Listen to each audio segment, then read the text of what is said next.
3 stratégies simples pour passer un Noël intentionnel avec les petits-enfants. So most meaningful things in life, they don't happen by accident, right? We don't build a business, finish a book, or run a marathon without first deciding on purpose that it matters. Our next guest says relationships are no different, especially when it comes to grandkids.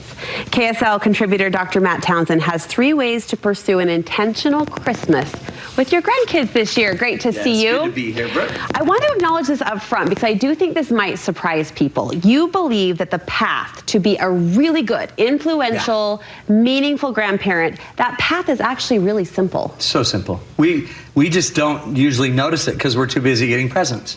Or we're too busy getting dinner ready, or we're too busy being the adult talking to our adult children, but we sometimes overlook the easy path to the child, which, remember, kids are pretty simple. Yeah. So we just got to kind of dumb it down a little bit and get real simple with them, real basic. So this goal then, Matt, to be an intentional grandparent, does the target shift at Christmas at all? Yeah, well, it's just the ultimate opportunity. This is the playland of the children. So there's a million opportunities now for a grandparent, even if you could just get down on your hands and knees still, just get down and play with them. This is their time. This is where there's a lot of dreams. There's a lot of nostalgia that could be built. There's a lot of memories that will be built. So what we do today will impact their Christmases in the future. I think it's on point that you reference even just the physical position, because the days that I'm having, if it's a rough mothering day for me, if I can get on the ground, it all changes. It changes everything. I feel like I'm right there and I'm doing a better job than I was 5 minutes ago when I was hovering over them. And you can wrestle with them, and then it's whatever happens next. Whatever happens next. You say we should decide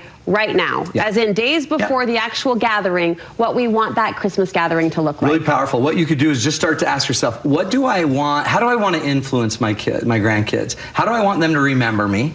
What do I want to be known for? Do I want to be the grandpa that just sits in the chair and everyone has to come, pay homage to the great grand poobah? Or do I want to be a different kind of grandparent? And as soon as you can identify that, you can just start thinking now, what do I want that to look like maybe in the end? But then what can I do this Christmas to start to implement that lasting change? I love that. Life. In addition to kind of that premeditation, right? That forecasting or foreshadowing of what we want it to look like and feel like, you have 3 ways we can be a more intentional Nana or Papa, starting with, and you'll explain this, but giving the best present. The best present anyone can ever give is presence, right? If you are present, it starts to make a difference. And I've talked about this a lot, so I'm sure we've even brought it up here before. There's this thing called micro moments, right? You don't create connection with somebody by some grand gesture. You create connection about 7 to 8 seconds at a time.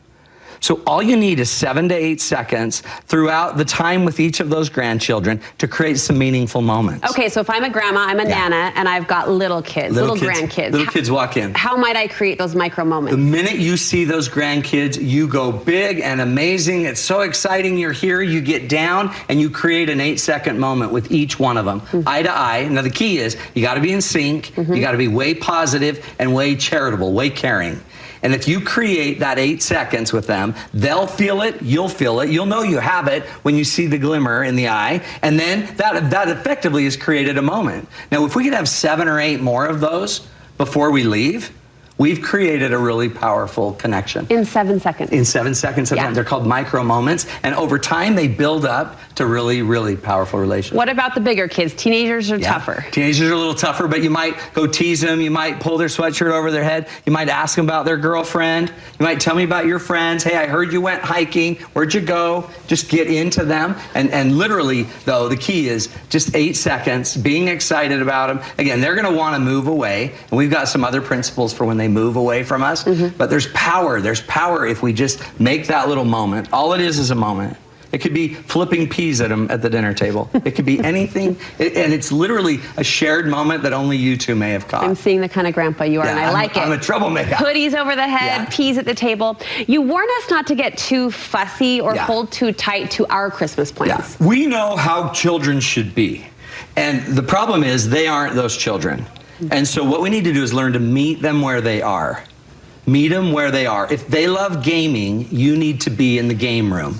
If they love, skiing, then you need to be talking skiing, working on their skiing, getting into their skiing. You need to be where they are. I call it circling too. There's a really weird phenomenon with kids. I've noticed that when they're kind of open to being influenced, they'll start circling you.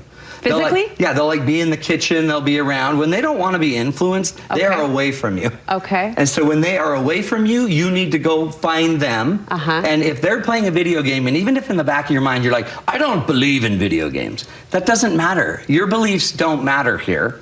Right now what matters is that you're willing to meet them where they are. So if they're playing a video game, you go watch them play. And say, is it okay if I watch you? Can you teach me a little bit about what you're doing here? 20 quick seconds. I like this last one. You're encouraging grandparents to seize Christmas as a really rich storytelling opportunity. This is the time to tell stories. Kids love stories. They do. So you can make up stories with them about funny Santa stories. You can tell them when you met Santa. I've met Santa. I saw reindeer hoof prints on my roof. I tell my grandkids about it, and they gather around.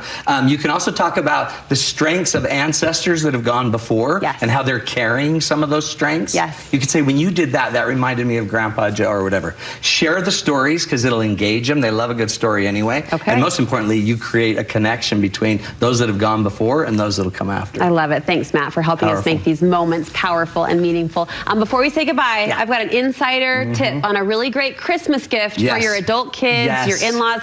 It's tickets to Matt's Valentine's date night. It's the best. Valentine's evening, 7 o'clock. We gather together, a bunch of us, and we learn how to have better relationships. We laugh, we have fun. It's so much fun. But if you know your kids might need a little pick-me-up, they might need a little more tools, some skills to strengthen their relationships, go to matttownsend.com and get the tickets for our date night. Tons of fun, and you might even get kissed. Listen, there could be smooches at the end, but Matt is a pro at this. You kind of disarm the energy in a way that puts everyone open. You laugh. It'll be one of your highlights of your year, so go to his website for more information. Thank you. Merry Christmas.